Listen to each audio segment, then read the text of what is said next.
Krishna basin మీద ఒక 500 టీఎంసీలు, గోదావరి బేసిన్ మీద దాదాపు ఒక 1000 టీఎంసీలకు మీరు బ్లాంకెట్ ఎన్ఓసి ఇవ్వండి. ఆ తర్వాత మీరు ఏ ప్రాజెక్టులైనా కట్టుకోండి, మాకు అభ్యంతరం లేదు. కేసీఆర్ గారు గోదావరి నదిలో మాకు 963 టీఎంసీల నీళ్లు కేటాయించారు. అయితే దీని తర్వాత కూడా 3000 టీఎంసీలు సముద్రంలో కలుస్తున్నాయని సెంట్రల్ వాటర్ కమిషన్ లెక్కలు చెబుతున్నాయి.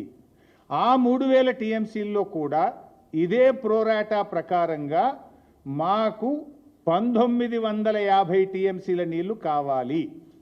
1950 టీఎంసీలు మాకు కావాలి గోదావరిలో. ఎందుకంటే మా హైదరాబాద్ నగరం 1 కోటి జనాభా ఉంది, 30 లక్షల మంది మైగ్రెంట్ వర్కర్స్ ఉన్నారు. హైదరాబాద్లో పారిశ్రామిక అవసరాలు, తాగునీటి అవసరాలు, భవిష్యత్ అవసరాల దృష్ట్యా గోదావరిలో 1950 టీఎంసీల నీళ్లు ఈ 3000లో మా వాటా. ఈ 3000 సముద్రంలో కలిసే దాంట్లో మా లెక్క 1950 టీఎంసీల నీళ్లు ఇవి మాకు ఇవ్వాలి అని కేంద్ర జలవనరుల శాఖకు ఆనాడు కేసీఆర్ గారు రాసిండ్రు. అంటే ఇప్పుడు మనకు వస్తున్న 968 కాక మరో 1950 మా లెక్క అని కేసీఆర్ చెప్పిండు.